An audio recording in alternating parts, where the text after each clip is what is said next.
C'est un honneur d'ouvrir une réunion aussi importante. C'est évidemment une petite inquiétude puisque le sujet est glissant. Donc on verra si on va glisser ensemble ou séparément, si on va se comprendre entre dessin et parole. Moi, je me considère spécialiste de la circulation des idées. Donc ce que je vais essayer de vous montrer ici, c'est comment cette notion de cancel culture, cancel class, et woke, c'est lié, les deux sont liés, ont pu se déplacer des États-Unis vers l'Europe, et notamment la France, et je vous montrerai que le début n'est pas les États-Unis. Et pourquoi maintenant? Et qu'est-ce que ça veut dire pour nous? Comment réagir à ça? D'abord, le mot cancel culture, woke, ce sont deux notions que nous ne traduisons pas en français. Chose curieuse, habituellement, tous les mots venus de l'étranger sont immédiatement traduits et acclimatés à la sauce française, puisqu'on considère qu'on a des mots pour dire des concepts. Et là, on ne traduit pas, on laisse tel quel, sans trop savoir exactement à quoi ça renvoie. Deux notions donc importantes du débat actuel, aussi bien aux États-Unis qu'en Europe, qu'on ne traduit pas, sans doute parce qu'on sent que c'est des notions qui viennent d'ailleurs et qui ne sont pas à nous. On sent l'aspect étrange de ces deux notions, et on a raison. Donc mon premier point sera de montrer que leur importation en France et dans la langue française entre en conflit direct avec deux grandes valeurs intellectuelles de France, et du coup on a du mal à les acclimater, ou on a du mal à trouver la traduction. D'abord, le premier choc, c'est entre une vision universaliste de l'humanité et de la culture face à la vision différentialiste de l'autre. Les anthropologues ont l'habitude de dire qu'il y a deux grandes familles de cultures, celles qui insistent sur la ressemblance, c'est celles qui sont universalistes, et celles qui insistent sur la différence. Eh bien, la France, depuis très longtemps, insiste sur la ressemblance et considère que la différence est un détail par rapport à l'essentiel qui est la commune humanité et la commune rationalité. Donc nous ne sommes pas une culture différentialiste. Or, ces modèles de cancel culture et de woke viennent d'un univers profondément différentialiste qui veut insister sur les spécificités des identités particulières. On a donc face à nous une vision très différente de l'identité, ou plutôt des identités, et de l'altérité, et de l'acculturation de ces différentes notions dans nos systèmes de pensée. Donc même si le modèle universaliste français est un modèle affaibli, beaucoup de gens disent qu'il est inopérant aujourd'hui parce qu'on le remet en cause, ça reste quand même un idéal. Un idéal trace le chemin de la pensée, voire les habitudes de pensée. La réalité sociologique est bien entendu plus complexe, mais il ne faut pas abandonner la notion d'idéal. Le deuxième choc, à part celui fondamental, est celui de la place laissée aux émotions par rapport à la rationalité. Je veux dire qu'il y a des cultures, il y a des pays dans lesquels provoquer un sentiment d'insécurité, de malaise, n'est pas admis, n'est pas bien vu, n'est pas poli, n'est pas bienséant. Et donc on coupe les aspérités, on arrondit les angles, on passe sous silence certains faits ou interprétations, quitte à devenir hypocrite, mais pour éviter à tout prix une confrontation de visions trop contradictoires. La France, pays qui est réputé aussi pour sa diplomatie, pratique bien cette technique, notamment dans les relations internationales, et c'est admis. Mais pas dans le débat intellectuel. Dans le débat intellectuel, à l'université, dans l'enseignement, c'est tout le contraire qui est valorisé depuis longtemps, la culture du débat contradictoire, l'acquisition de l'esprit critique, la capacité de trouver des arguments convaincants et d'affronter une divergence avec la rationalité. Donc, éviter des débats, écarter des débats, c'est exactement cancel culture, parce qu'on pourrait mettre mal à l'aise quelqu'un est tout à fait contraire à cette tradition. Revenons à l'origine de cancel culture qui est woke, éveillé, ça signifie restons éveillés. C'est un phénomène importé des États-Unis et très présent aujourd'hui partout. Mais chose intéressante quand on pense à la circulation des idées, c'est justement que ce terme apparu dans les idées... Si ça marche. J'ai déjà introduit une notion, mais... Donc, terme apparu dans les années 2010 aux États-Unis pour décrire un esprit militant et combatif, le mot woke, surtout à l'égard des problématiques de la protection des minorités et contre le racisme. Il vient du verbe wake, réveiller, pour désigner un état d'éveil face à l'injustice. Et il est très vite associé au militantisme antiraciste, féministe et LGBT. Le mot d'ordre est « stay woke », reste éveillé, soit toujours éveillant, soit toujours vigilant. Pour d'autres, cela signifiait une paranoïa saine, mot-clé d'argot adolescent en 2016 aux États-Unis. Le terme s'est répandu dans un usage courant dans le monde anglo-saxon par les médias sociaux et les cercles militants. Il s'est étendu à d'autres causes et d'autres usages, notamment les affaires d'harcèlement sexuel. Mais le wokisme, on peut le penser, tu es le fils de France. Certains l'affirment et il y a des textes qui le prouvent. Le phénomène n'est pas propre aux États-Unis. Le wokisme n'est pas seulement récent en France, mais il est devenu un phénomène national et beaucoup pensent qu'il est là pour rester. Quelles en sont les raisons? La déconstruction, notion made in France, avec la French Theory, Derrida, Foucault, Lyotard, Bourdieu, Deleuze. On connaît tout ça dans l'histoire des idées au XXe siècle en France. Elle s'enracine dans la pensée française de Sade à Lautréamont, de Rimbaud à Genet, de Rimbaud au surréaliste. La culture française est une culture de subversion.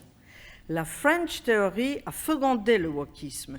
C'est une théorie qui minait l'ordre établi, qui subvertissait les repères ordinaires, qui déboulonnait les conventions intellectuelles. Donc, théorie pour beaucoup géniale, stimulante, iconoclaste, qui a permis de remettre en cause des stéréotypes de genre, les fondements de la démocratie, l'éthique des Lumières, les normes juridiques, et on pourrait continuer cette liste. Le wokisme nourrit notre amour des doctrines et des concepts. Il offre des concepts pour décrypter les dynamiques actuelles face au racisme, à l'exclusion de certaines minorités, au féminisme, au déclassement social et plein d'autres sujets. Donc, ce wokisme flatte le goût français de la révolte. Il fournit les armes dans plusieurs combats, contre le riche, contre les puissants, contre les bourgeois, contre le passé où il faut tout réinventer. On aime bien en France la tabula rasa. Le wokisme est corrosif, il détruit et il propose une autre interprétation de l'histoire. On peut penser ça, mais on peut aussi penser que c'est un prêt-à-servir exotique, contemporain, radical et confortable, c'est révolutionnaire et mondain, mais parfois un peu simpliste. Donc, il y a beaucoup de critiques de cet univers. Le wokisme et cancel culture sont complètement liés. Les critiques, d'abord, que c'est une... comme greenwashing, qu'il y a un woke-washing, une marque qui revendique un engagement de façade de manière similaire au greenwashing, par exemple, pour parler de l'égalité entre les sexes, les genres, l'inclusion, et qu'en fait, c'est juste les mots. L'action aussi d'instrumentaliser ces causes pour vendre. On dénonce les phénomènes de dérive de woke, le côté bien pensant. Le plus grand danger de wokeness extrême est qu'on rend plus difficile la pratique de dextérité nécessaire à toute vie en société, c'est-à-dire la faculté à appréhender deux vérités en même temps. C'est ce que les Américains ont vu assez vite. Les critiques donc dans le monde anglo-saxon, avec Barack Obama, qui est contre le wokisme et qui pense, qu'il s'inquiète de l'ambiance dans les campus américains lorsqu'il dit « Il y a des gens qui pensent que pour changer les choses, il suffit de juger et critiquer les autres. Si tout ce que vous faites, c'est de jeter des pierres, notamment sur les réseaux sociaux, alors vous n'irez pas très loin. » La cancel culture, la conséquence de cette attitude, c'est-à-dire la radicalisation de débats jusqu'à une forme de censure contemporaine. Dans le monde intellectuel, notamment dans les universités étaient le premier lieu de cette pratique, ensuite dans les revues, ensuite dans la presse, Et ensuite, peut-être dans l'édition, c'est vous qui êtes spécialiste, tout le monde s'inquiète par l'ambiance qui s'est installée, qui n'est pas celle de débat, mais plutôt de l'ostracisation, du rejet des idées qui ne sont pas conformes à celles qu'on devrait avoir, voire des injures ou d'empêchement. Les cancel class sont connus. On préfère que les gens ne s'expriment pas ou que certains livres ne soient pas convoqués pour éviter une trop grande différence de point de vue. Et on préfère un consensus obligatoire qui en est l'illustration et qui admet que les débats disent juste. Et on dresse une liste de sujets pour lesquels il faudra intéresser le public, les étudiants, les jeunes, etc. Évidemment, vous connaissez ces sujets. Donc le consensus vrai, travaillé dans une confrontation des idées, est une valeur. Le consensus obligatoire, c'est l'inverse de la communication, puisqu'en fait, c'est une communication feutrée pour éviter la communication violente. Mais si on a le choix entre communication feutrée et communication violente, on n'a plus de débat. Donc maintenant, avec tout ce qui s'est passé aux États-Unis et la critique que je vous ai évoquée, il y a des chercheurs et des penseurs qui commencent à dire « ce n'est pas un phénomène américain, c'est un phénomène français et il faut réfléchir sur ce qui se passe en France ». Philippe Diribarne, que vous connaissez sans doute pour ses nombreux livres sur l'esprit français, la logique de l'honneur notamment, et les différences de comportement lorsqu'on est confronté à la différence culturelle, l'étrangeté française, gestion des entreprises et traditions nationales, avance une thèse qu'en réalité, nous sommes victimes de notre propre idéal d'égalité des peuples. Nous avons tellement insisté sur l'égalité de toutes les cultures, l'égale dignité de toutes les cultures, que nous sommes passés de l'idée philosophique de l'égalité ontologique à l'égalité concrète. Et aujourd'hui, toute inégalité entre production de tel auteur, de telle femme face à tel homme, de telle couleur face à telle couleur, est perçue comme totalement scandaleuse. Du coup, nous remettons en cause ce qui était jusqu'à présent notre croyance, une sorte de conviction qu'on avait le droit de faire dialoguer les cultures et qu'il y a peut-être des périodes dans lesquelles certaines cultures ont davantage, de manière plus riche, apporté à l'humanité que d'autres. Aujourd'hui, tout se vaut, dit Diribarne, et nous avons vanté cette promesse d'égalité absolue tellement loin que nous avons provoqué en quelque sorte cette réponse radicale qui est le wokisme et le cancel culture. Diribarne dit « on comprend très bien les raisons. C'est tout à fait explicable sur le plan moral, puisqu'il y a des peuples qui ont souffert de la domination d'autres peuples. Sur le plan intellectuel, on devrait pouvoir discuter, et c'est ça l'opposition à cette attitude radicalement convaincue dans laquelle les affrontements actuels s'inscrivent. Il dénonce aussi une certaine dérive de la recherche académique qui ne permet pas plus de discussion là-dessus.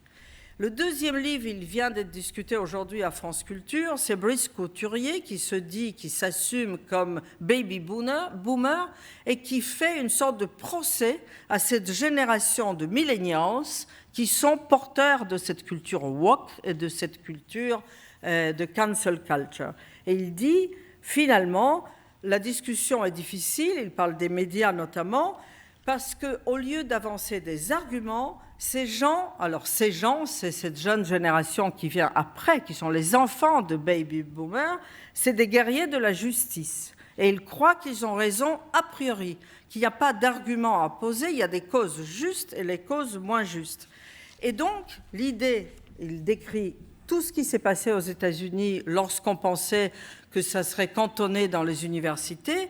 Il dit aujourd'hui que les idéaux des années 60, qui étaient des idéaux d'accès à la culture, d'égalité d'instruction, de la non-différence de race, de classe, d'origine, pour montrer plutôt la méritocratie républicaine, que tout ça est mis à mal aujourd'hui par des causes qui sont intolérantes et qui ne supportent pas le débat.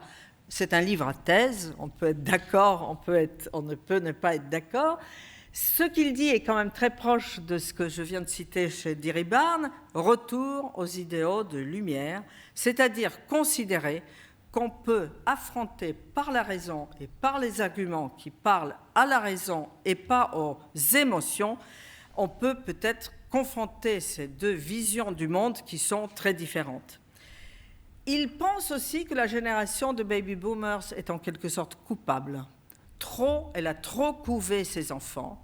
Elle a tout fait pour ne pas mettre mal à l'aise les jeunes, pour mettre des safe spaces, des sujets qui ne heurtent pas, des ambiances feutrées dans lesquelles il ne fallait pas provoquer de stress de la divergence, et que du coup, ces papillons, c'est comme ça qu'on les appelle aux États-Unis, exigent la protection, c'est-à-dire préfèrent ne pas être confrontés aux idées qui sont loin de leurs idées, plutôt que d'être confrontés et de combattre à force de joutes oratoires ou des arguments.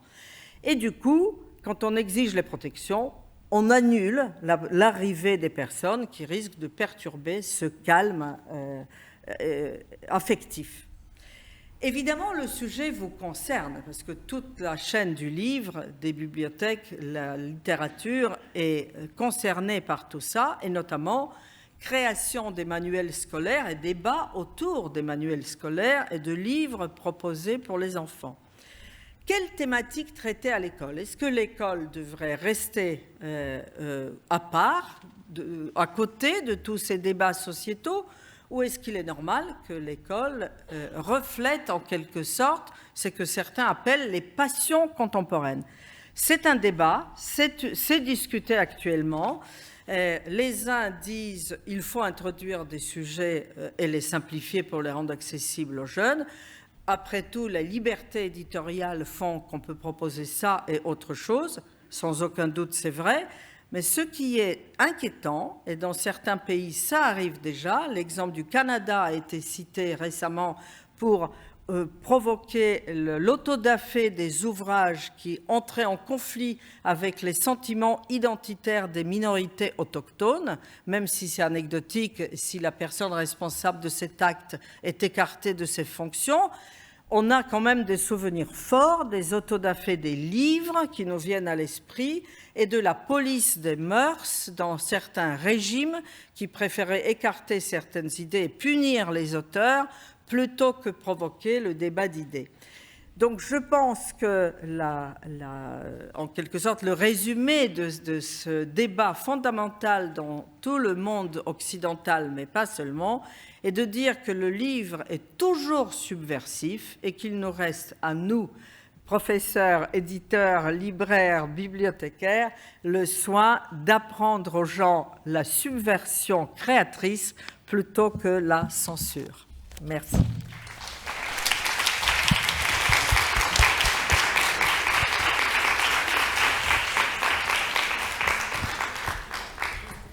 Merci infiniment d'avoir nous avoir donné ces repères et cette mise en perspective, parfois qui peut nous surprendre et qui introduit parfaitement cet après-midi. Je vais demander à Marine Planche et à tous les intervenants de la table ronde qui nous allons commencer maintenant et que nous avons intitulée « Création, édition, médiation, quelle résonance à la cancel culture en France ?»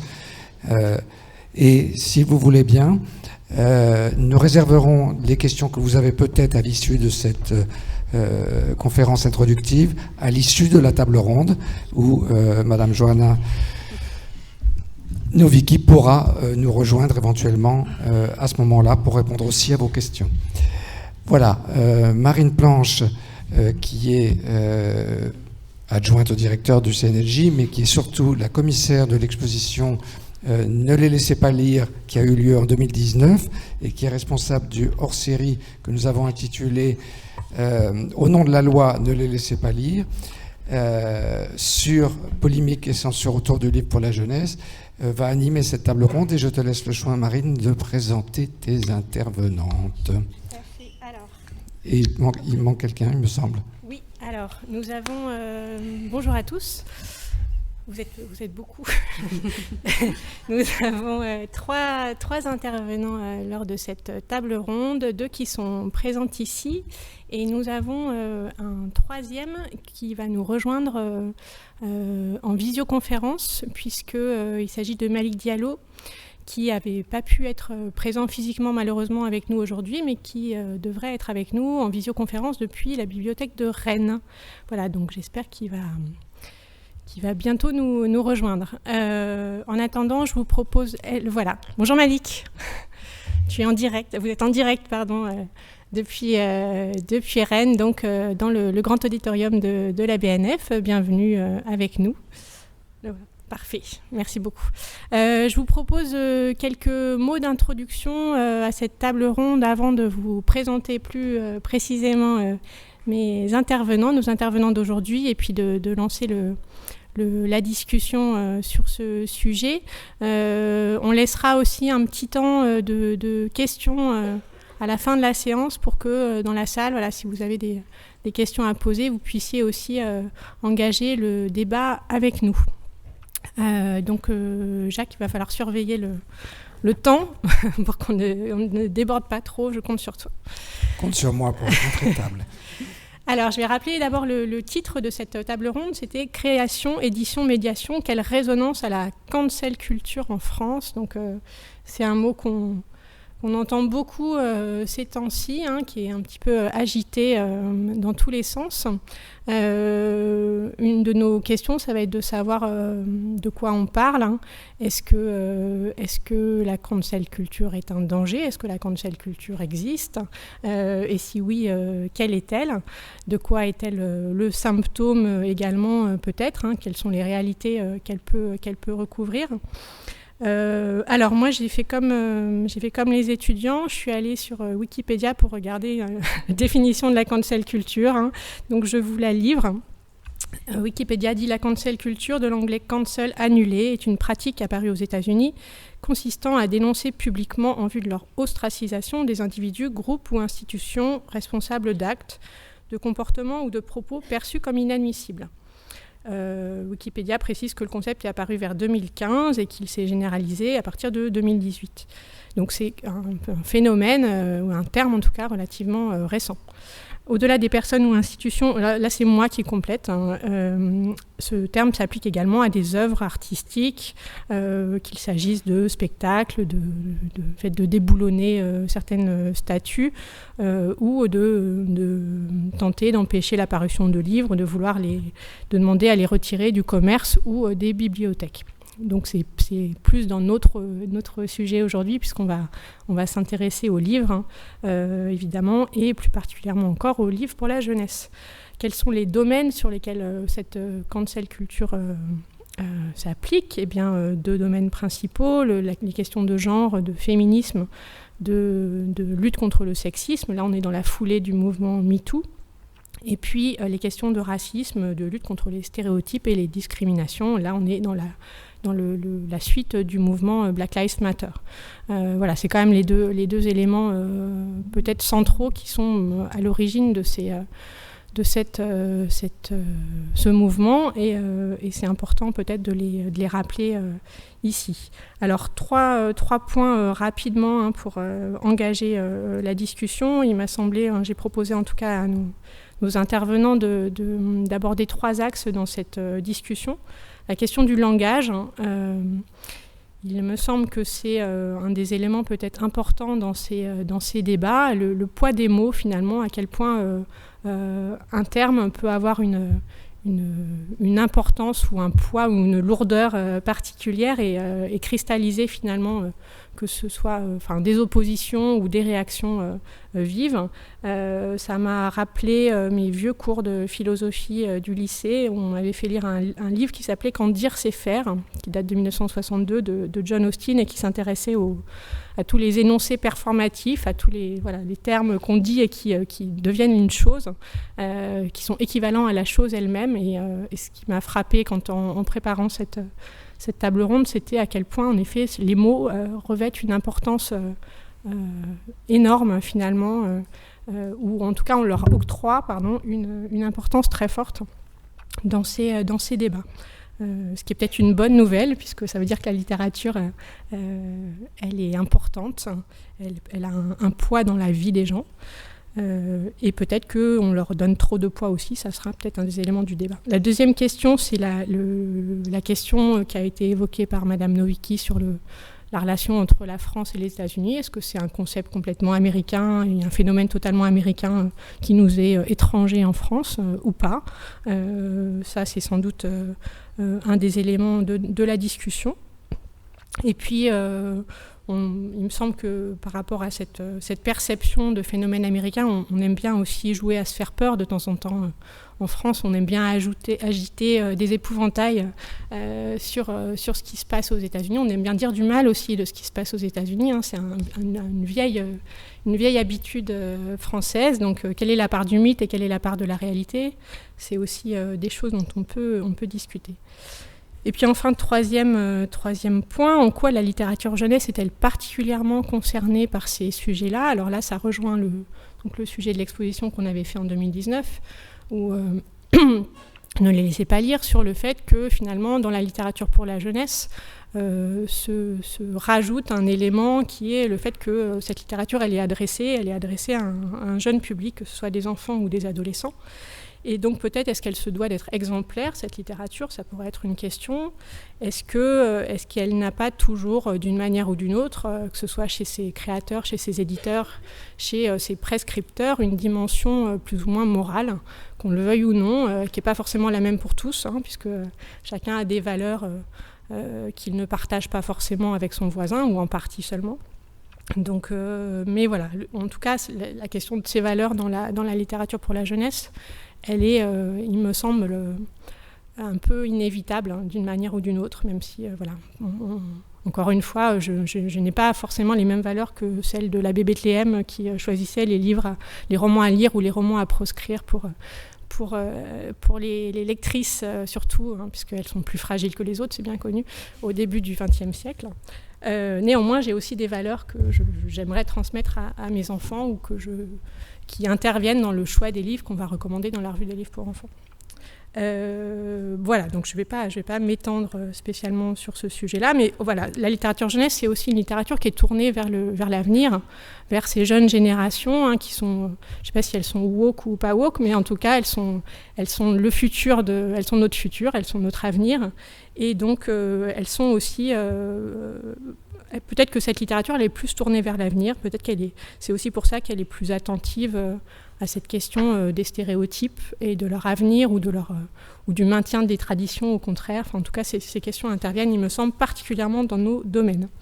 Bon, je sens que je suis un petit peu longue déjà sur cette introduction. Je vous propose de terminer, avant de laisser la parole quand même à nos invités, sur 3 images d'autodafé. Ben justement, Serge, on est raccord complètement.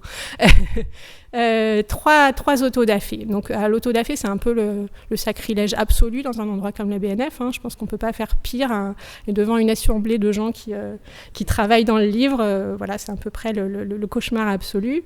Le premier, ça va être 1795. C'est une estampe qui caricature sous forme d'âne les étudiants de Bourges qui brûlent les œuvres de Voltaire et Rousseau et dansent autour du bûcher. Et elle a une légende, cette estampe, elle s'appelle le phénix renaissant de ses cendres.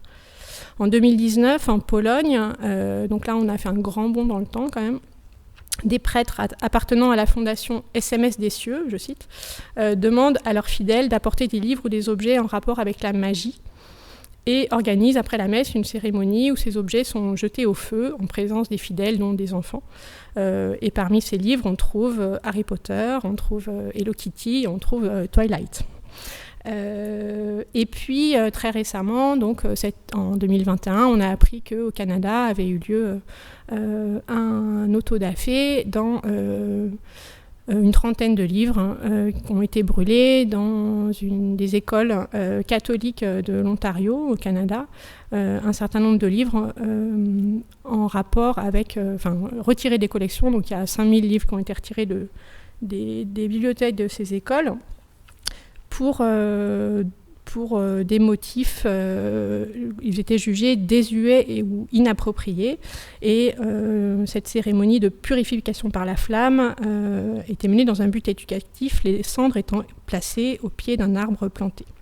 Une vidéo destinée aux élèves expliquait « Nous enterrons les cendres de racisme, de discrimination et des stéréotypes dans l'espoir que nous grandirons dans un pays inclusif où tous pourront vivre en prospérité et en sécurité. » Donc parmi les livres concernés, Astérix et les Indiens, Tintin en Amérique, Le Temple du Soleil et d'autres.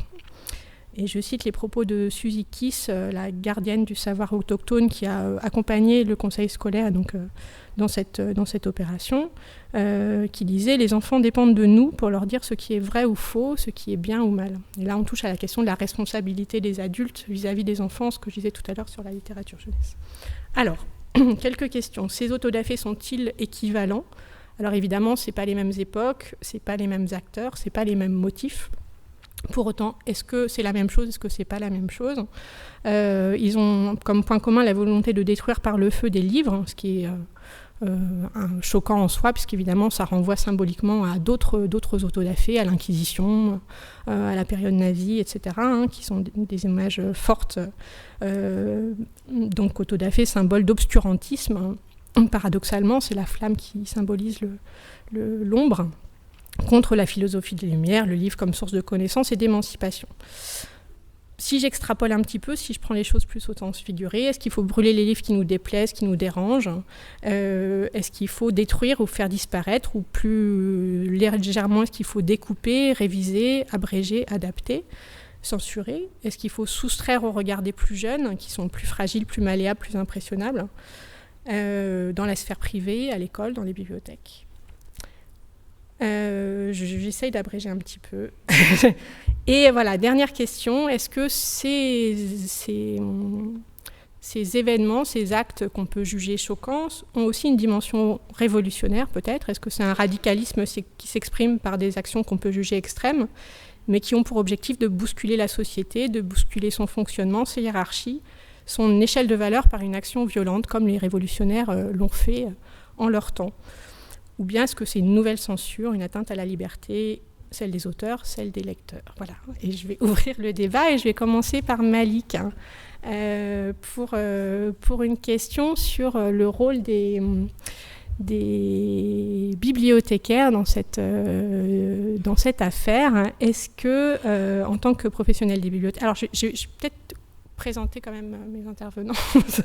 Excusez-moi. Pardon, Malik. Alors, donc si je commence par Laura, qui est à ma gauche. Donc, Laura Nsafou, vous êtes blogueuse. Vous animez depuis quelques années un blog depuis 2013, si je ne me trompe pas, un blog qui s'appelle Mrs. Roots. Vous êtes militante afroféministe. Dans votre blog, vous parlez de diversité en littérature, des littératures afro dans leur diversité, et vous vous présentez comme blogueuse littéraire et dangereusement afroféministe. Vous êtes également autrice. Vous avez publié un premier roman à l'âge de 16 ans, comme peut-être notre petit champion de la lecture plus tard, dans quelques années, on ne sait pas. Vous avez également publié plusieurs albums, dont un qui a beaucoup fait parler de lui, qui s'appelle « Comme un million de papillons noirs » aux éditions Cambourakis, qui a été un succès important et inattendu. Et puis, vous venez de publier votre premier roman pour la jeunesse, qui s'appelle « Nos jours brûlés » et qui est paru le 15 septembre chez Albin Michel et qui est le début d'une série. Voilà. Donc, c'est un roman d'anticipation qui se passe en 2049, au moment où le soleil a disparu, avec une héroïne, Elika, qui sillonne le continent africain à la recherche des récits du passé qui lui permettront de trouver une solution pour sauver le monde, en fait, en quelque sorte. Cécile Thérouane, vous êtes directrice de Hachette Roman et du livre de poche jeunesse. Vous travaillez chez Hachette depuis 2004, si je ne m'abuse. On vous doit notamment la publication de Twilight, ce roman dangereusement sacrilège, lui aussi. Et puis beaucoup d'autres, et la création de la collection Black Moon dans la foulée. Et vous publiez une centaine de romans par an ? Un peu moins. On contribue à la diminution de l'offre et à la sauvegarde de la planète. On publie environ 60-70 grands formats par an et 80-90 livres de poche jeunesse, qui sont des reprises la plupart du temps des grands formats. Merci. Et donc Malik Diallo, vous êtes actuellement directeur des bibliothèques de Rennes. Vous êtes un jeune conservateur des bibliothèques, puisque vous êtes sorti de l'ENSIB en 2013, après avoir fait l'école des chartes, si je ne m'abuse. Et vous avez d'abord été en poste à Nancy, et désormais donc responsable d'une des grandes bibliothèques françaises. Et c'est d'ailleurs à ce titre que vous êtes désormais président de l'association... Ah ça y est, je vais la perdre, des directrices et directeurs de bibliothèques municipales et groupements intercommunaux des villes de France, depuis 2018. Donc, ma question, pour rebondir sur ces histoires d'autodafé citées en introduction, en tant que professionnel des bibliothèques, est-ce que vous pensez comme pompier, un pompier qui viendrait éteindre les feux allumés, protéger les livres des pyromanes, quels qu'ils soient ? Ou bien, est-ce que vous vous voyez plutôt comme un archiviste, celui qui serait chargé de conserver le patrimoine écrit qui nous a été transmis par nos prédécesseurs, quel que soit leur contenu finalement, et sans jugement de valeur ? Ou bien encore, est-ce que vous vous voyez comme un médiateur entre les livres et le public, et notamment le public jeunesse, en proposant des collections qui soient en adéquation avec les attentes du public d'aujourd'hui et qui permettent de comprendre le monde ? Vaste question. Bonjour à toutes et tous. Désolé de ne pas pouvoir aussi être sur place avec vous, mais on va quand même pouvoir échanger.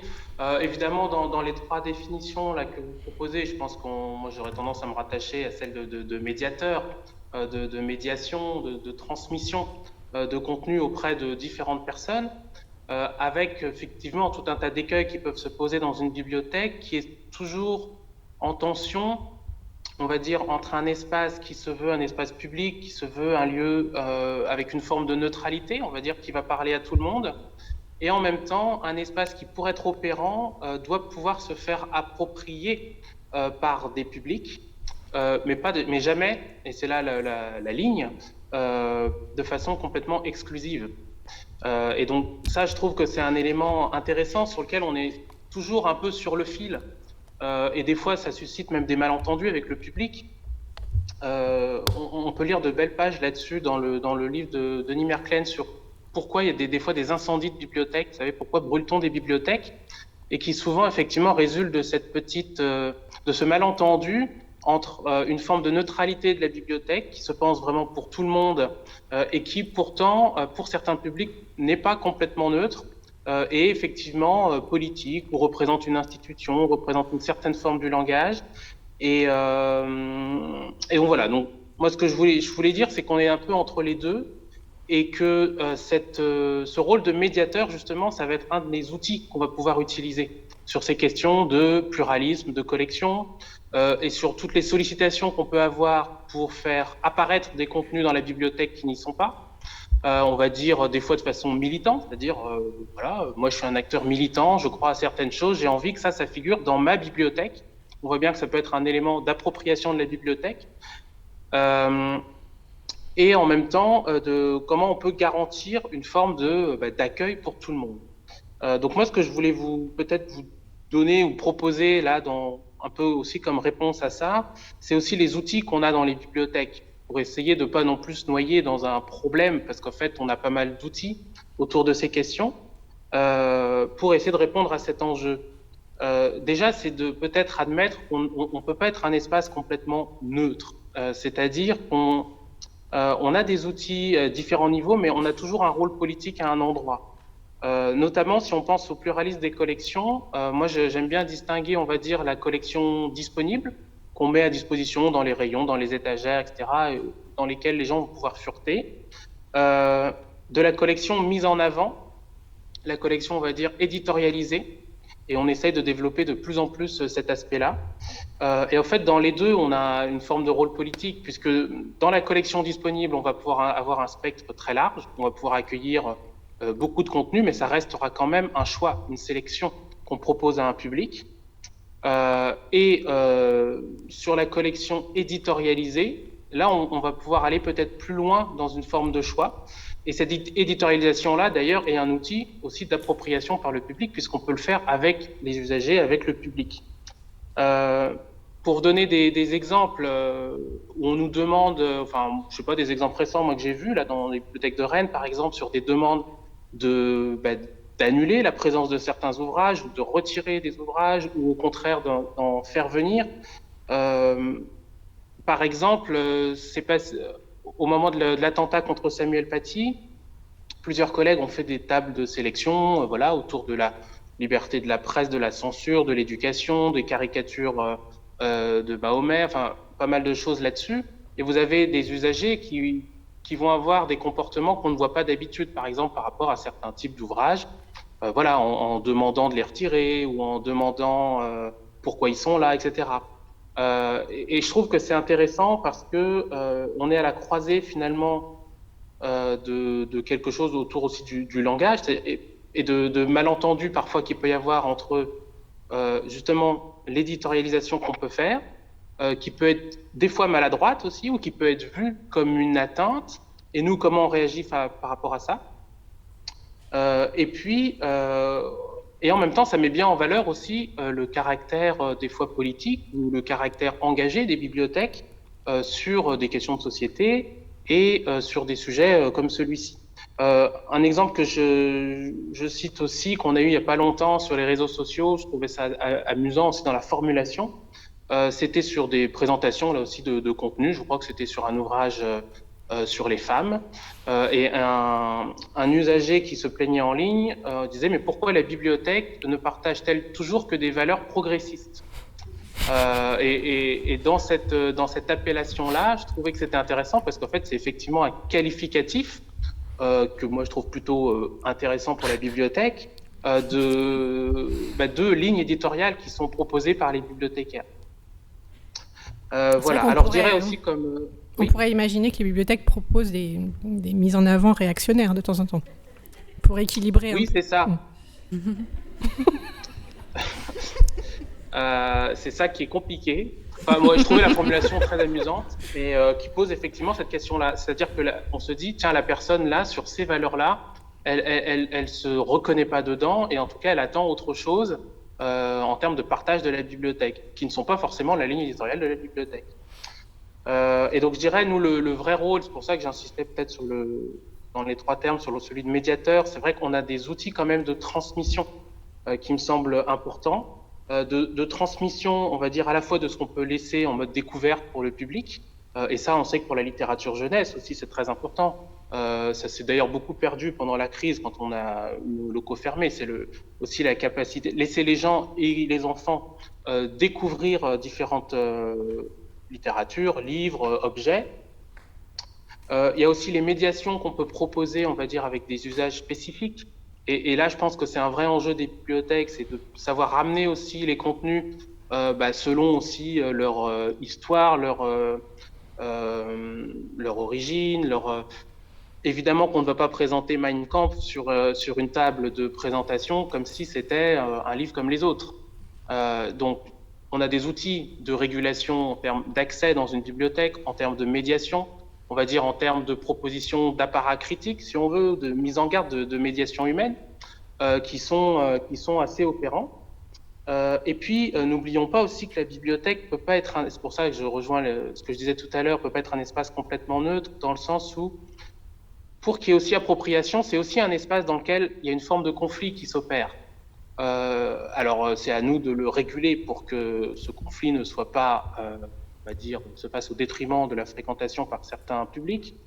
Mais il y a forcément du conflit et du débat autour de collections, et parce que ça fait partie de la vie, et parce que c'est des fois aussi intéressant à observer. Je discutais avec une bibliothécaire de la bibliothèque de Toulouse une fois qui me racontait sur Valeurs Actuelles, qui est mise dans le rayon presse, et qui est très régulièrement déplacée par les usagers. C'est-à-dire qu'il y a des usagers qui vont s'indigner qu'il y ait telle revue dans la bibliothèque, et qui vont le déplacer, le cacher, le mettre derrière les rayons. Enfin bon, donc il y a des choses aussi comme ça qui s'opèrent dans la bibliothèque qui sont intéressantes à observer. Ce qui est important, c'est de ne pas s'appuyer simplement sur le rôle, mais ça a été dit tout à l'heure, on va dire sur une émotion d'indignation pour exiger le retrait complet d'un ouvrage, etc., ou d'une revue, mais de s'appuyer sur des choses soit plus factuelles en termes de législation, en termes de loi, de règlement, et d'où l'importance de les définir, on va dire, politiquement en amont, nous, dans nos politiques documentaires. Juste, je rebondis là-dessus, et puis sur ces histoires d'autodafé, est-ce que, donc maintenant Laura, Cécile, et puis Malik également, est-ce que selon vous, il y a des ouvrages aujourd'hui, du présent ou du passé, qui ne devraient plus être proposés dans les librairies ou dans les bibliothèques, qui seraient à retirer, qu'il faudrait jeter au feu, même au figuré? Est-ce qu'il y a des choses que vous aimeriez voir disparaître pour toujours, ou bien ou non? Donc c'est pas une bonne question. Non, Laura? Je commence. Déjà, bonjour à tous. C'est vrai que j'ai pas une liste de livres que je garderai pour un autodafé chez moi un jour. Non, ce qui m'intéresse plus, surtout en tant qu'autrice, c'est quels livres sont absents, en fait, aujourd'hui, de la littérature jeunesse. Et je pense que c'est aussi un sujet qui vient en miroir du sujet d'aujourd'hui. Qu'est-ce qu'on ne voit pas en littérature jeunesse? Aujourd'hui, la littérature jeunesse telle qu'on la connaît en France, elle n'est pas représentative des personnes qu'on peut voir dans le métro. C'est-à-dire que si je prends ne serait-ce que mon expérience en tant que petite fille noire, née en France, qui est allée au CDI et qui a mis plusieurs années avant de trouver un livre avec une petite fille noire, c'est une expérience de lecteur. J'ai été lectrice et il m'a fallu plusieurs années, notamment aussi en tant qu'étudiante en littérature, pour trouver des livres qui soit s'approchent juste un tout petit peu de moi, donc pas seulement dans une démarche d'identification, mais qui traitent en fait de vécu en fait de personnes qui vivent ici en France et qui consomment cette même littérature. Donc c'est vrai que parler aussi des livres qui sont absents, c'est parler aussi de qui n'a pas la possibilité de les produire. Je me rappelle qu'en tout cas, par rapport à Comme un million de papillons noirs, un des premiers retours critiques que j'ai eu, c'était le fait que je sois une femme noire qui écrive avec une histoire autour d'une petite fille noire. Donc déjà, on peut pas viser une littérature qui se veut universaliste et donc représentative si on ne voit pas qui compose cet universalisme. Je pense qu'il y a quelque chose aussi à déconstruire sur le fait que la littérature jeunesse d'aujourd'hui, pour représenter tout le monde, faut se demander qui est absent. Que ce soit sur la question du handicap, que ce soit sur les différents auteurs qui sont proposés, que ce soit sur le fait aussi des différentes attentes qu'on a par rapport à l'expérience du lecteur.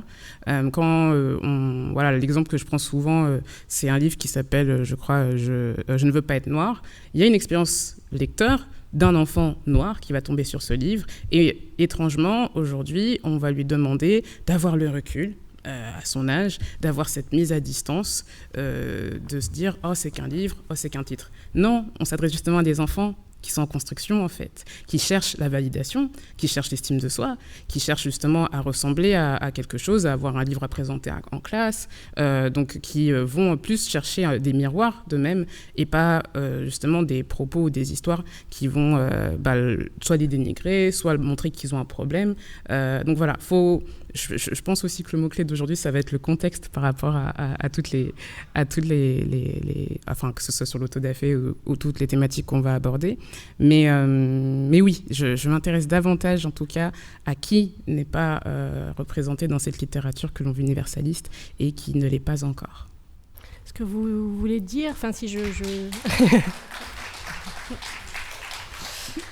Ce que vous voulez dire, si j'interprète bien, c'est que la cancel culture, c'est une réaction finalement à une situation d'injustice ou d'inégalité dans la représentation. Oui, et puis je pense aussi que, comme je disais, le contexte étant que c'est un terme qui est né dans les milieux militants afro-américains, avec cette idée surtout de... on voit un propos discriminatoire, donc c'est pas juste une question d'idées qui sont contradictoires, mais vraiment face à un propos discriminant ou à une production ouvertement, je sais pas, raciste ou sexiste ou homophobe, on va pas en parler en fait. On ne va pas laisser de la place, et c'est vraiment ça, laisser de la place à ce type de contenu dans nos espaces. Ça veut dire quoi? Ça veut dire que finalement, en fait, on parle quand même de quelque chose qui est parti d'espace dans les réseaux sociaux, qui est finalement arrivé en France et qui a pris une ampleur. J'ai vu le terme arriver en France. Je vous assure que quand je le voyais en 2013 sur les réseaux sociaux, je ne pensais pas qu'on aurait des débats dans la presse, des tribunes, etc. Le grand auditorium de la BNF. Et ça aussi, ça veut dire quoi? Ça veut dire quand même qu'on a des médias, des milieux institutionnels qui se sont emparés de ce terme-là et qu'il est devenu un peu parapluie pour quelque chose qui était déjà présent en France, c'est le fameux « on ne peut plus rien dire ». Car c'est ça aussi, la cancel culture. La cancel culture, c'est cette tendance à dire « oui, on ne peut plus tolérer le fait que justement des propos discriminatoires soient présents dans pas mal de productions ». Donc aujourd'hui, on parle de la littérature, mais c'est aussi le reproche qui est fait à pas mal de productions cinématographiques, par exemple, ou dans les séries, ou des choses comme ça. Donc oui, je pense que la réalité de la cancel culture, c'est plus ce qui en a été fait dans différents contextes, que ce soit aux États-Unis et en France. L'utilisation et son usage, en fait. Et dans quel contexte cet usage s'est fait, surtout. Donc, à votre sens, c'est plutôt ce que j'évoquais en introduction, l'aspect révolutionnaire finalement de cette démarche ou pas? Est-ce que c'est révolutionnaire de plus avoir finalement de dire qu'il y a un problème? Est-ce qu'il y a des discours discriminants? Je ne sais pas si c'est révolutionnaire. C'est peut-être. Est-ce que c'est révolutionnaire parce que ça tend vers un idéal qui serait juste qu'on soit tous respectés dans nos dignités? Oui, d'accord, dans ce sens-là, d'accord, c'est révolutionnaire, mais je pense que c'est plus une juste revendication du fait qu'on devrait être tous traités de la même façon, avec le même égard, que ce soit dans n'importe quel médium ou dans la rue, en fait. On rejoint finalement la Déclaration des droits de l'homme, d'une certaine manière, la question de l'égalité en tout cas. Je vais revenir sur un cas peut-être un peu plus précis dans les débats autour de ces notions de cancel culture et des concepts venus des États-Unis et des pratiques aussi venues des États-Unis. Il y a de temps en temps émergent des discussions autour du métier de sensitivity reader. Alors, je sais que Laura, vous êtes sensitivity reader, vous travaillez pour des éditeurs. Est-ce que vous pouvez nous expliquer en quoi consiste ce métier, ce travail? Oui, bien sûr, ça va bien se passer. Parce que je sais que c'est toujours le sujet aussi un peu sensible en France. Alors, comment ça se passe en général? Donc, soit ce sont des éditeurs, soit ce sont des auteurs qui m'envoient des manuscrits, en fait. Alors, en général, déjà, ils ont une demande clé, initiale. Par exemple, la dernière fois, c'était une pièce de théâtre avec une femme noire qui politique, qui voulait devenir présidente. Et donc, l'auteur me demandait si c'était réaliste, du coup, dans l'intrigue ou les interactions que ce personnage avait. Et donc moi, de ma place notamment d'autrice qui est familière avec ce qu'on voit en littérature afro au sens large, mais aussi des différentes discriminations que l'on relève dans un cadre afroféministe, donc qui relève du genre, de la race, de la classe, etc. Elle m'a demandé en fait des conseils, oui vraiment en fait des conseils sur sa production. Donc je reçois ce texte, je relis, je mets des annotations. Après, je le renvoie du coup à cette autrice. Elle est libre de les suivre ou pas. Et j'insiste sur ça parce que c'est vrai que quand la notion de sensitivity reading est arrivée en France, pareil, il y a eu un peu cette indignation de « on ne peut plus rien dire ». Mais en fait, le sensitivity reader ne va pas empêcher la personne de sortir son livre, tout comme l'éditeur, une fois qu'il a reçu les recommandations ou les conseils du sensitivity reader, est libre de les suivre ou pas. C'est un service de conseil, c'est un service le sensitivity reader ne va pas chercher ou faire la chasse même à certains textes, on lui amène et on lui demande son avis. Donc je pense que déjà, en termes de contexte, c'est aussi important de le préciser. Cécile, ouais, est-ce que vous... Par rapport à la problématique des sensitivity readers, je trouve que c'est intéressant qu'on en parle parce qu'au départ, quand on avait commencé à réfléchir au sujet de cette table ronde, c'était ce thème-là, en définitive, en avril, qui avait été émis dans un premier temps. Et je trouve que le glissement du thème de sensitivity reader à celui de cancel culture, en soi, est intéressant aussi.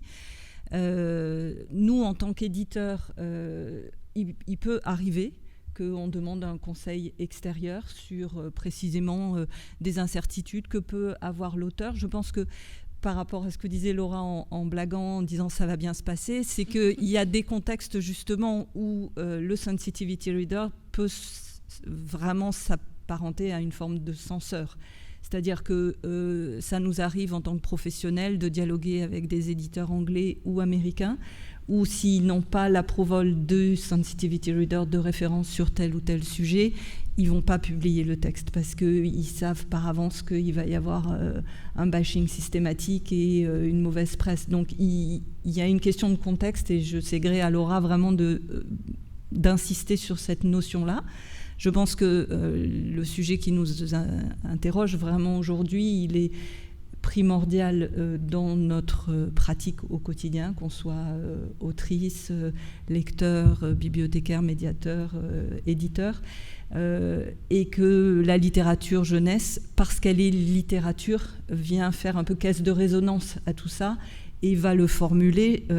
En tous les cas, moi j'estime qu'en tant qu'éditeur, c'est ce à quoi j'ai envie de veiller d'abord, comme littérature.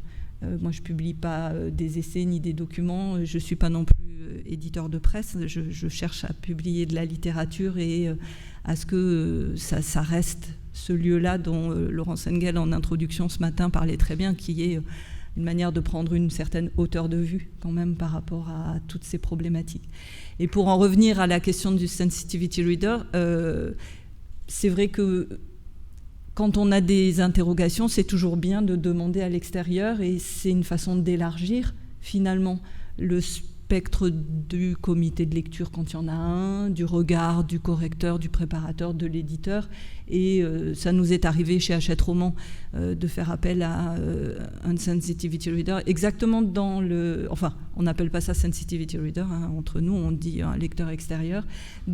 Exactement comme le disait Laura, à la demande d'une autrice qui avait écrit un roman sur le phénomène de la K-pop et qui voulait vérifier qu'elle ne disait pas d'aberration sur la culture coréenne. Bon, de ce point de vue, je ne vois absolument pas en quoi ça peut faire pousser des cris d'orfraie à qui que ce soit. J'estime que c'est légitime et que précisément c'est plutôt intéressant comme démarche. Oui, c'est une question de vérifier qu'on est bien documenté et qu'on ne dit pas des choses et de toute façon, l'auteur, fausses. Quand il présente un texte, la plupart du temps, il s'est renseigné au départ, il a travaillé, il a fait un travail de recherche, que ce soit pour écrire un roman qui est une réécriture d'un moment historique ou une pure fiction imaginaire.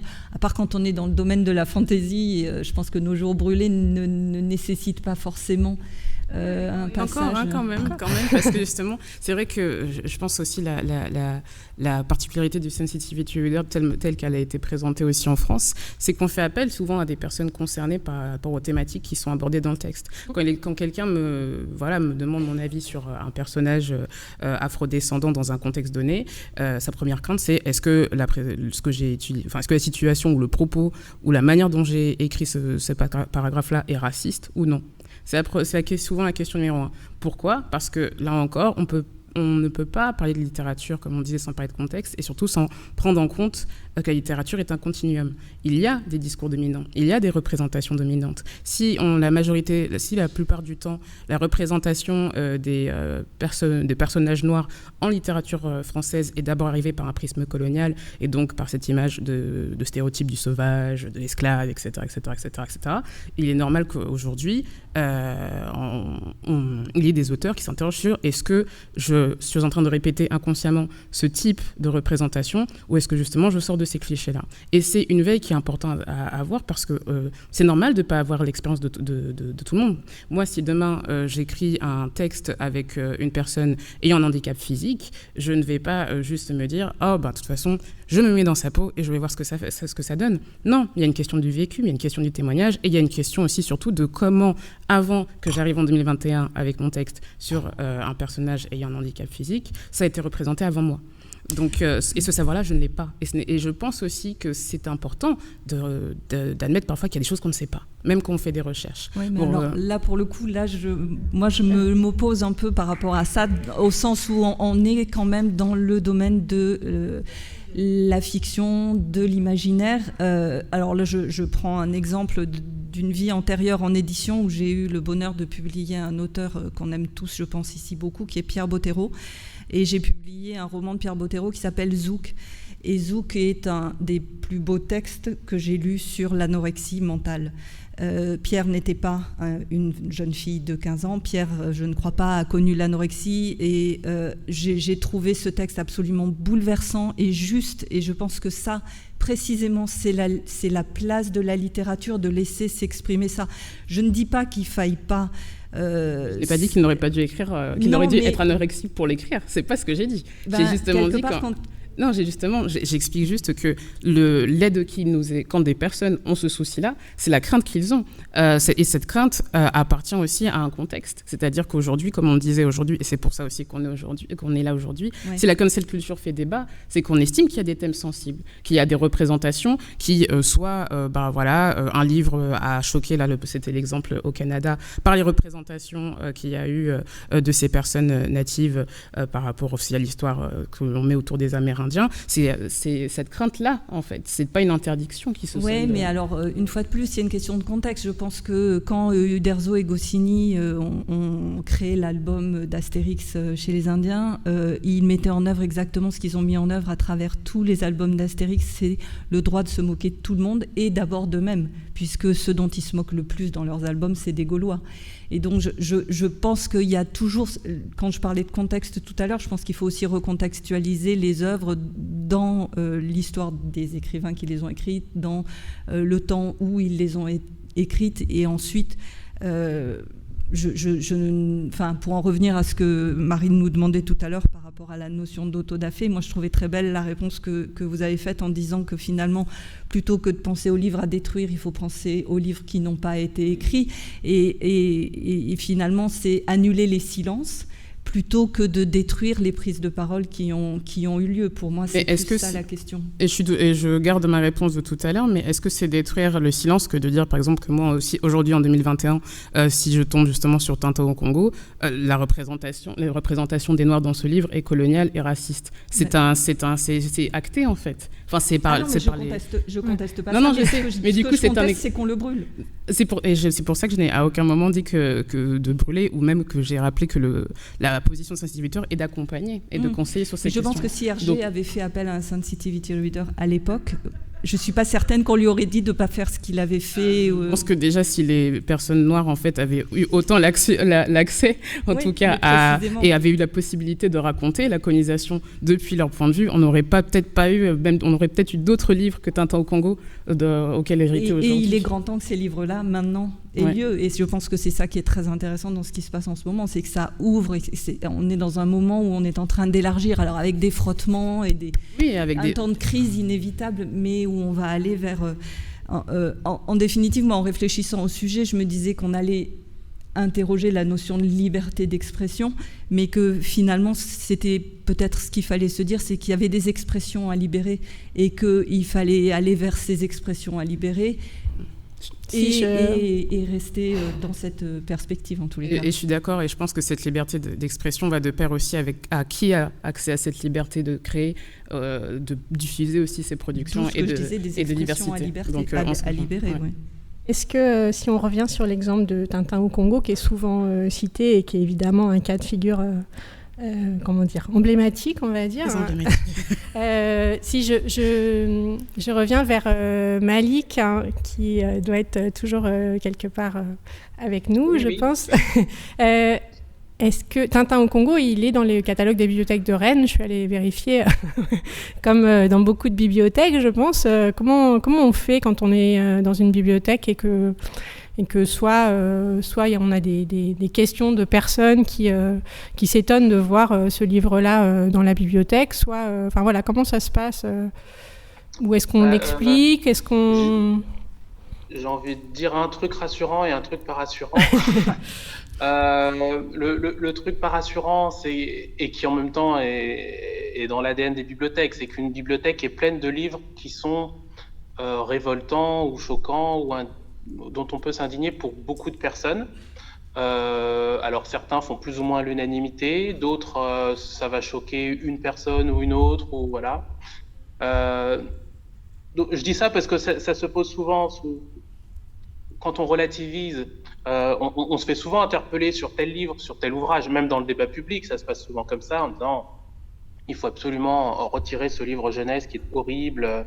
Enfin voilà, il y a eu des polémiques sur plusieurs ouvrages, et puis en bibliothèque, ça peut arriver qu'on se fasse interpeller par des lecteurs. Et moi, ce que je me dis souvent sur ces sujets-là, je me dis, mais si vous saviez tout ce qu'il y a à côté, dans le rayon juste derrière, là,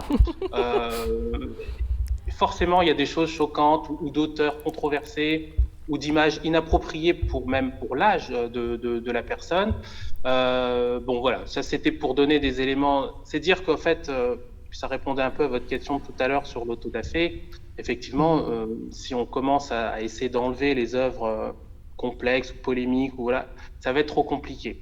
Par contre, là où je trouve qu'on a un rôle à jouer, et c'est ce que je disais sur ce rôle de transmission, et je dirais peut-être qu'on a un truc à mieux faire, c'est de, entre guillemets, rassurer.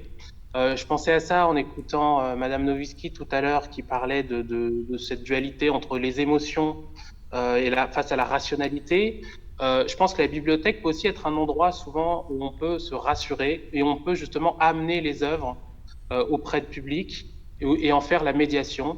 Et effectivement, expliquer que Tintin au Congo, c'est né dans une époque particulière, que ça dit quelque chose de particulier, et expliquer aussi, j'ai envie de dire, de façon plus générique peut-être, le langage, la littérature, la fiction. Qu'est-ce que c'est par rapport à un message qu'on envoie à tout le monde, parce que souvent il y a des malentendus sur ça, c'est-à-dire que on peut se dire, tiens, tel roman pour ado, il faut l'enlever parce qu'il est trop violent, ou il est trop sexuel, ou il est trop... Je dis oui, mais c'est pas un message qu'on envoie à tout le monde, forcément. C'est un message c'est un texte qui peut parler à tout le monde, qui peut parler à beaucoup de gens, mais c'est pas un message qu'on envoie de façon... on n'est pas comme sur une presse d'information, même, j'ai envie de dire. Et toutes ces définitions-là, c'est bien de définir qu'est-ce que c'est que la littérature, qu'est-ce que c'est que la fiction. Et des fois, la violence, on va dire qu'il y a dans un roman pour ados, en fait, c'est très bénéfique parce que ça aide à la construction de l'individu, parce que ça aide à se construire, en fait, tout simplement. Et bon, voilà. Nous, on est là aussi pour aider, j'ai envie de dire, à faire la part des choses. Alors, à la fois dans la diversité des contenus qu'on peut proposer, dans tout ce qui accompagne la littérature, c'est-à-dire qu'une bibliothèque, c'est quand même pas qu'un stock de livres froid, boum, qui est posé dans un endroit. C'est accompagné de tout un tas de choses. Et c'est des sujets qu'on travaille, qu'il faut en tout cas travailler, et peut-être davantage, du fait des nombreuses questions que ça soulève, peut-être aussi accueillir le débat autour de livres, parce que c'est normal qu'il y ait des gens qui soient indignés, et c'est bien qu'ils puissent l'exprimer, et c'est bien qu'on puisse en débattre de façon la plus construite possible pour expliquer en quoi telle œuvre, je sais pas, je la reçois très mal en tant que telle, d'après mon parcours, mes origines, ma culture, pourquoi pour telle autre personne ça ne pose pas ces problèmes, etc. Enfin, c'est ce que je disais tout à l'heure sur aussi l'endroit du conflit, du débat, parce que finalement en bibliothèque on ne le fait pas forcément tant que ça, c'est pas si simple à organiser, et en même temps ça peut être un vrai élément à la fois pour, j'ai envie de dire, accompagner les œuvres de contexte, de critique, de remise en situation, redire aussi que ce sont des œuvres, et accompagner les œuvres et accompagner les publics aussi, voilà, dans ces choses-là. Mais bon, voilà, je ne sais pas si j'ai bien répondu à votre question. Je me suis peut-être un peu éloignée. Moi, je voudrais juste, si je peux compléter par rapport à ce que vient de dire Malik, parce que je trouvais très intéressant ce que vous avez dit sur la contextualisation et l'éditorialisation que vous faites en bibliothèque. Et vous avez mentionné Mein Kampf, et je pense que de ce point de vue, on est en écho à une pratique d'éditeur. La nouvelle édition que Fayard a publiée récemment, qui s'appelle Historiciser le mal, et où Mein Kampf n'est qu'en sous-titre, c'est un travail aussi qui a été effectué par Olivier Manoni et une équipe de traducteurs avec lui, où là il y a vraiment un travail de prise en charge au niveau du langage qui est vraiment essentiel, et qui atteste bien de ce souci de l'éditeur de faire ce travail d'éditorialisation par rapport à ça, et que il vaut mieux non, je fume pas, Et je pense que c'est important de... Je ne sais pas si Malik, vous voyez les dessins de Serge Bloch, en fait, parce que parfois, il y a des éclats de rire que vous percevez. C'est à cause de lui, derrière. J'en vois des bouts, j'en vois certains, pas tous. C'est pour ça qu'on rigole. Et donc, oui, donc je trouve que de ce point de vue, il vaut beaucoup mieux publier, historiciser le mal et l'éditorialiser et le présenter d'une manière parcimonieuse en librairie ou en bibliothèque, parce que c'est ce qui a été fait, que de brûler cet écrit, bien sûr. Et c'est vraiment important. Et dans un tout autre registre, on peut parler d'initiatives d'éditeurs. Je ne vais pas faire la pub de mon catalogue, donc je vais parler du travail de Laurence Faron chez Talent Haut avec Les Plumés, qui est une collection qui est dédiée à des écrits de femmes qui ont été invisibilisés au XIXe siècle et qu'elle rend accessible maintenant avec tout un travail d'éditorialisation autour, pour rendre accessible quelque chose qui avait été annulé à l'époque précisément. Donc le but en fait, ça serait au-delà de l'annulation, de retourner finalement ce que vous disiez Laura au début, c'est-à-dire d'ouvrir les portes aujourd'hui de l'édition, de la culture, du livre et du reste. Oui, sachant que je pense qu'il y a et je pense que aussi c'est pour ça que c'est intéressant d'avoir une rencontre en fait qui soit avec autant de métiers, et je pense que l'intitulé même sur le fait que ce soit création, médiation et édition également le montre. On a tous une responsabilité dans ce travail. Cécile m'a posé tout à l'heure la question par rapport à Nos jours brûlés. Il y a eu ce travail de responsabilité de ma part qui est que je sors un roman en France sur des mythes et des croyances qui sont extrêmement peu connus d'Afrique francophone. Comment je les mets en avant, sachant que j'utilise de la fiction, donc Nos jours brûlés n'est pas un essai ou une encyclopédie, mais je me suis interrogée sur ma responsabilité à ne pas encourager des raccourcis sur ces croyances-là, comme on peut voir par exemple même dans la pop culture autour de l'image un peu effrayante du vaudou, etc., alors que c'est une religion comme une autre pratiquée en Afrique. Donc voilà, quelle était ma responsabilité de proposer une fiction, certes, mais qui s'appuie sur parfois des mythes et des croyances très méconnues. Ma responsabilité à moi, c'était de proposer, par exemple, un lexique à la fin avec mes éditrices pour présenter notamment comment ces personnages avaient été créés, donc sur quoi elles s'appuient, et surtout de mettre en avant, en fait, ces différents mythes et croyances qui ne sont pas du tout connus en France et qui sont souvent... quand on parle de mythologie en Afrique, on pense directement à la mythologie égyptienne, alors qu'il y a une invisibilisation de pas mal de richesses culturelles de cette zone-là. Donc la responsabilité, elle incombe vraiment tout le monde. Il n'y a pas d'auteur ou de sensitivity reader ou de correcteur qui se sent au-dessus du sujet de comment on participe à proposer une littérature représentative de tous. Elle nous concerne vraiment tous. Je vous propose que ce soit le mot de la fin, sauf si pour permettre qu'il y ait quelques questions dans la salle, si certains... Oui, je vois déjà des bras levés. Et merci beaucoup à tous les trois. J'en avais plein d'autres, moi encore, mais j'ai pas du tout. On n'a pas le temps. Bonjour. Est-ce que je peux vous demander, quand vous intervenez, de vous présenter pour qu'on sache d'où vous parlez? D'accord. Merci. Je m'appelle Sarah Guélam, je viens de finir un master d'édition et j'ai fait mon mémoire sur la représentation des personnages enfantins non blancs, et j'ai notamment travaillé sur les titres de Laurent Safou. Je me fais la porte-parole de Twitter qui se plaint de ne pas pouvoir poser de questions sur le live YouTube et qui trouvait ça très drôle qu'on parle de censure et qu'il ne puisse pas s'exprimer. C'était le petit 1. Et le petit 2, qui est une remarque qui peut-être ne choquera personne, mais moi j'ai noté au fur et à mesure de la journée, puisque je compte faire un compte-rendu, la parité. Alors homme-femme, on est bon. Et c'est peut-être... pas très étonnant, mais j'ai remarqué en tout cas que pour l'instant, je ne sais pas pour la dernière table ronde, il n'y avait que 2 personnes non blanches qui étaient intervenues et c'était pour parler de censure. Et le tout introduit par une personne blanche. Je trouvais ça intéressant, notamment parce qu'on disait ouvrir la porte à des personnes qui n'ont pas la parole, et c'est se poser la question. On a parlé de parité éditeur-auteur pour Sophia, on a parlé de parité des métiers, on n'a pas parlé de parité de genre, mais de fait, elle n'est pas très difficile en littérature jeunesse.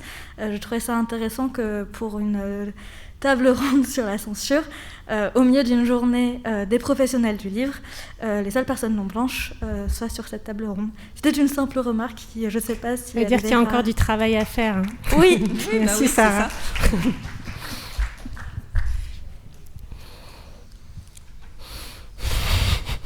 Je ne sais pas si on peut... Enfin, moi, je n'ai pas tellement de réponse à ça, à part que oui, qu'il y a du travail à faire. Je suis d'accord. Il y a aussi des libraires qui travaillent sur la librairie.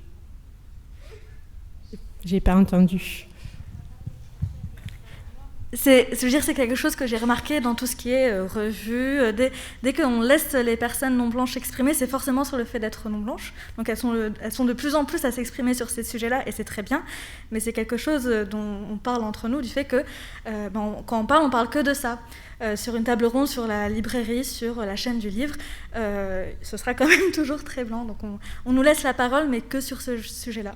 Et puisqu'on parle de laisser la porte ouverte, je trouvais ça intéressant de se poser la question de la représentation. Après, c'est très facile, hein, vous regardez ne serait-ce que de l'autre côté dans cette audience, c'est peut-être aussi blanc que dans les invités. Donc le pourquoi du comment, il n'est pas très compliqué, mais je trouvais ça drôle qu'on se pose la question de laisser de nouveaux discours prendre part. Mais on en est... Je trouve que la peur de la cancel culture et des woke n'est pas forcément proportionnelle à la représentation des personnes qui ont des discours différents. Et qu'au contraire, on reproche à ces personnes woke de réagir de façon émotive. Et moi, pour avoir envoyé mon mémoire à peut-être plusieurs personnes dans cette salle et à 2 personnes sur cette scène, les personnes qui ont eu les réponses les plus émotives et les plus violentes, c'est des personnes blanches qui se sentaient remises en question. Donc je trouve ça drôle où est-ce qu'on met l'émotion et où est-ce qu'on met ce qu'on appelle des discours sensés, objectifs, parce que j'ai envoyé un mémoire qui a un travail quantitatif, très descriptif, et la réponse émotionnelle, elle a été de la part de personnes blanches qui se sentaient remises en cause. Est-ce que du coup je peux rebondir sur le mot wokisme ? Il faut qu'on en parle. Non, c'est juste que je pense aussi que c'est un symptôme de la manière dont certains discours sont arrivés en France. Pareil, le wokisme, c'est une théorisation, c'est un concept qui a été théorisé en arrivant ici en France, mais qui n'était pas même vraiment utilisé par les militants antiracistes américains. Certes, il y avait l'expression stay woke, c'est-à-dire rester vigilant, rester éveillé, comme on l'a vu, etc. Mais que ce soit devenu ici en France un concept souvent montré comme quelque chose de menaçant qui représente, je ne sais pas, une sorte de mouvement de personnes qui voudraient censurer des mauvaises idées, etc. C'est un raccourci qui est fait encore. C'est un raccourci encore qui finalement a été fait et qui ne montre pas en fait d'où venait, qui restait quand même un mot qui est utilisé dans un contexte Twitter, donc voilà, qui n'avait rien à voir en tout cas avec la présentation, l'ampleur que ça a pris en France, et surtout qui invisibilise les traditions militantes qui étaient déjà là en France bien avant qu'il y ait Black Lives Matter, bien avant qu'il y ait MeToo, etc. Et il y a toujours eu des luttes féministes, il y a toujours eu des luttes antiracistes. Un certain temps, oui. Voilà, il y a toujours eu des mouvements de lutte, il y a eu qui avaient des savoirs, sauf comme on l'a dit, ces savoirs ont été souvent invisibilisés, et c'est aujourd'hui par ce travail militant et par un travail de réappropriation et de collaboration, surtout par exemple cette année quand je suis très contente de voir autant de livres qui font ressurgir des travaux féministes ou même antiracistes, qu'il y a une mise en avant de ces propos-là. Mais on ne peut pas...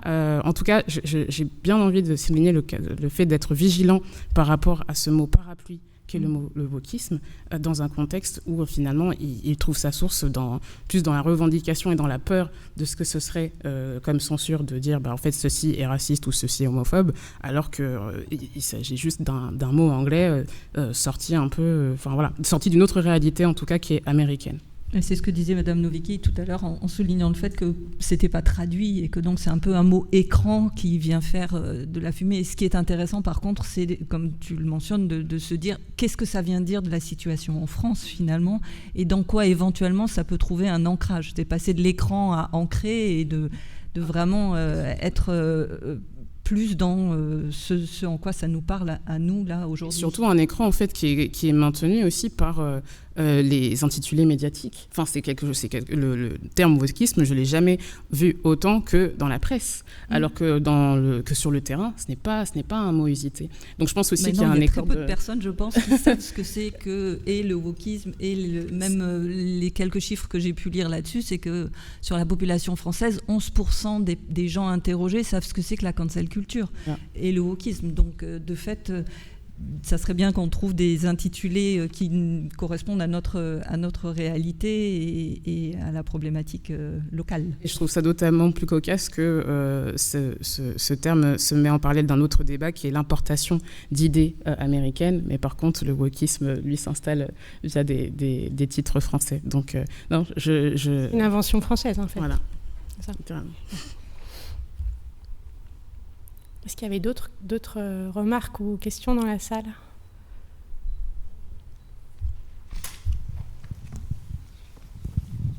Bonjour, Anne Bergman-Taon, je représente les éditeurs européens à Bruxelles. Ma question n'a rien à voir avec ça. Je voulais savoir votre opinion par rapport à la polémique de la traduction aux Pays-Bas des poèmes d'Amanda Gorman par une auteure néerlandaise et le fait qu'on ait dû abandonner la traduction parce que l'auteur était blanche. Donc, et toute la polémique que ça peut avoir par rapport au traducteur. Est-ce qu'un homme peut traduire une femme ? Est-ce que... Alors, voilà. Ouais. Je sais pas qui veut... Moi, je peux juste dire par rapport à cette question ce que j'en sais, c'est-à-dire qu'il y a un fait, c'est que c'est la traductrice elle-même qui s'est désistée.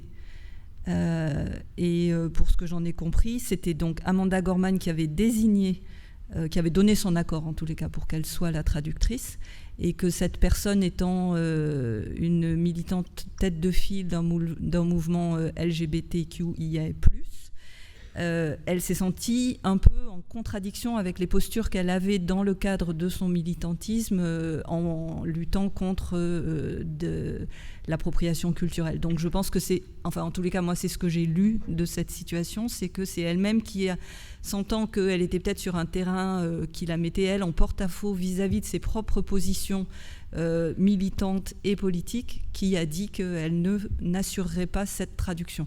Voilà, c'est tout ce que, pour moi, c'est un fait qu'il faut rappeler par rapport à cette problématique, parce que précisément, pour rejoindre ce que Laura disait tout à l'heure, il y a eu un écran médiatique là-dessus et c'est devenu une espèce de bombe avec le traducteur catalan ensuite qui a décidé de se retirer et des prises de position variées.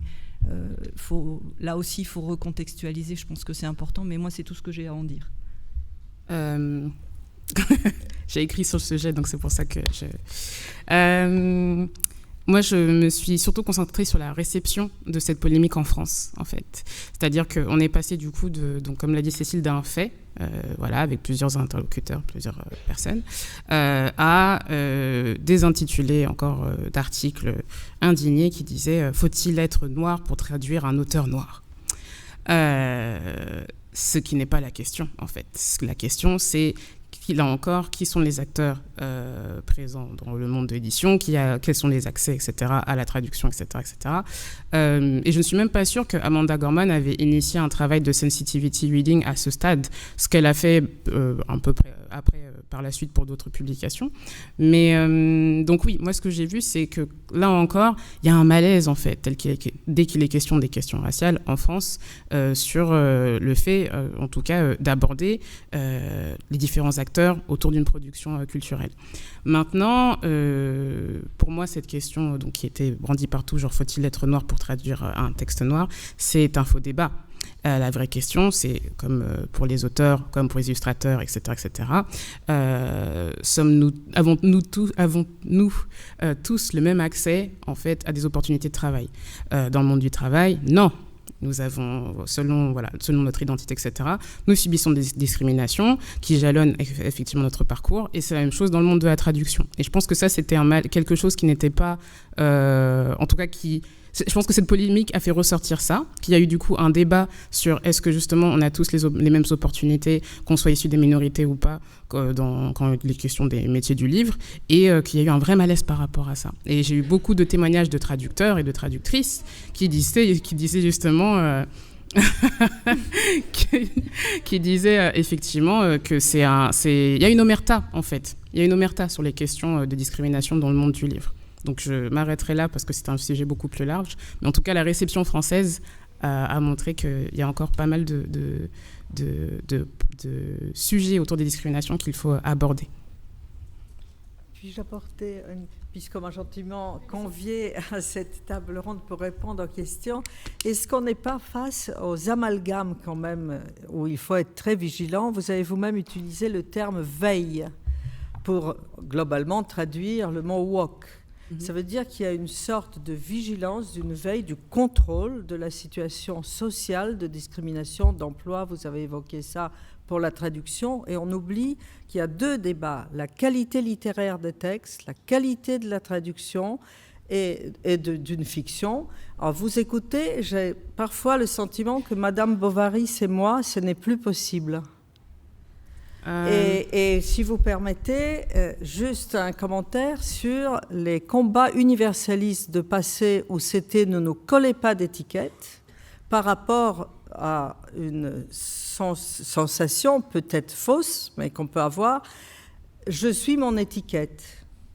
Ce sont deux choses quand même dangereuses. Il ne faut pas amalgamer la condition sociale d'une catégorie de personnes qui peuvent parfaitement revendiquer une ouverture du marché du travail, l'acceptation. C'est un sujet très important et personne ne le nie. Et la question qui est tout autre, des textes, de la littérature, de la fiction. Vous me posez la question, quand vous me posez la question, c'est parce que je suis autrice ou lectrice ou femme noire ou dans quel... Non, pas du tout. Mais j'ai été intéressée, en commençant mon introduction par le mot « pas de traduction pour woke et cancel culture », en fait, vous avez utilisé le mot « veille ». Et derrière le mot « veille », il y a une action. Il y a un militantisme que vous assumez d'ailleurs. Oui, bien sûr, et qui est de rester vigilant en fait par rapport à la multiplication en fait, que ce soit à la fois de propos discriminatoires, que ce soit de situations racistes, etc. Par exemple, donc pour vous répondre, donc quand vous dites est-ce que je peux aujourd'hui, moi, Laurent Safou, vous dire c'est moi, Madame Bovary, j'ai eu tellement d'occasions de m'identifier à des personnages blancs que ça n'a jamais été une question pour moi de savoir en fait est-ce que je peux me retrouver dans Katniss, dans Hunger Games, etc. J'ai l'habitude depuis que je suis enfant en fait, j'ai l'habitude de voilà, sauf que l'occasion de le faire avec quelqu'un qui me ressemblait est arrivée extrêmement tard. Est-ce que c'est normal que la littérature avec laquelle j'ai grandi me propose soit de me tourner vers une littérature américaine, donc un peu étrangère, soit de me tourner peut-être vers, heureusement, des auteurs caribéens, mais qui ont moins, qui étaient moins présents en tout cas dans le programme scolaire qui m'a été proposé durant mes études de littérature. Voilà. Pourquoi ma capacité à m'identifier en littérature à des personnages qui ne me ressemblent pas est plus facile que le fait de m'y voir. Or, je suis française. Et c'est censé être ma littérature. C'est ça ma question. Et là encore, donc je ne me pose pas d'étiquette. J'aimerais justement me dire juste, voilà, j'ouvre un livre, je le lis, voilà, je voyage avec le monde qui me soit proposé, etc. Puis, je tombe sur, sale nègre. Est-ce que je vais mettre de côté le fait que je suis une femme noire dans mon expérience de lecture pour me dire, c'est pas grave, c'est une fiction? Non, en fait. Après, est-ce que ça veut dire que l'auteur ne devait pas mettre sale nègre, etc. Ça dépend, comme l'a très bien dit Malik, de comment est encadré ce passage-là. Si, justement, l'auteur montre justement qu'il y a une situation raciste dans cette fiction et que, justement, je suis face, en fait, à un cas précis de racisme qui n'est pas du coup valorisé, oui, en tant que lectrice, je peux me dire, d'accord, il y a effectivement sale nègre, ça correspond à une situation raciste. Par contre, si c'est quelque chose qui est passé comme, je sais pas, une blague, ou que ce n'est pas même adressé par le lecteur, que ce soit moi aujourd'hui ou que ce soit la Laura qui avait 8 ans, etc., elle va se dire, c'est bizarre, donc c'est normal de parler de personnes noires en disant qu'ils sont sales ou qu'ils se sont dénigrés, etc., etc.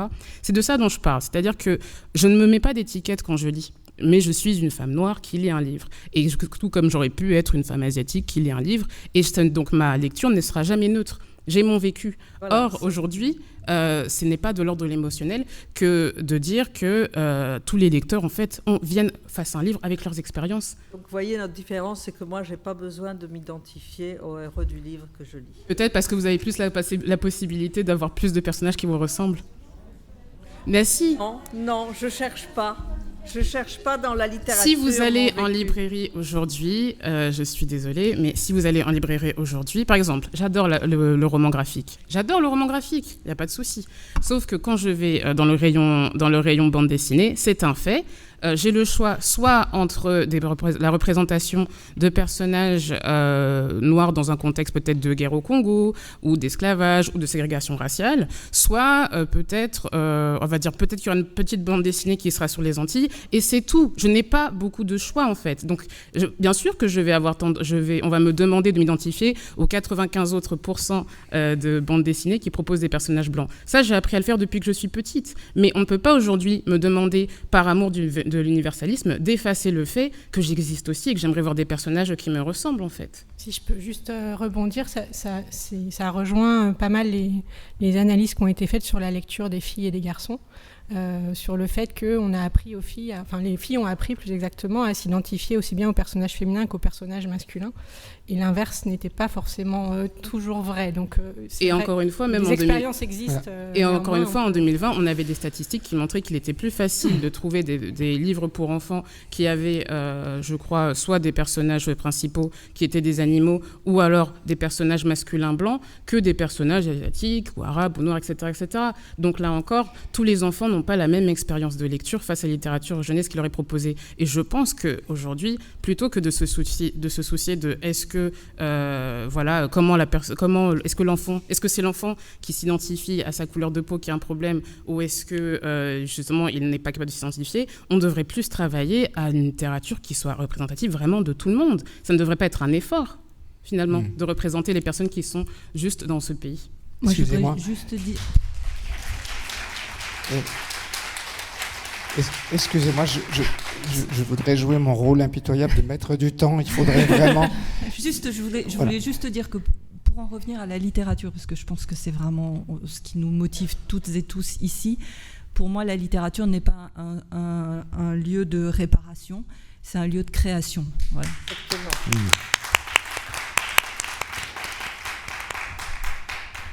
Je vais remercier beaucoup nos intervenants, nos intervenantes pour cette table ronde. Merci Malik aussi d'avoir pris la peine d'être avec nous depuis Rennes et bon courage pour la réunion à venir. Et donc merci on a une Serge Bloch et merci Serge pour nous avoir fait rire aussi et avoir les commentaires en dessin.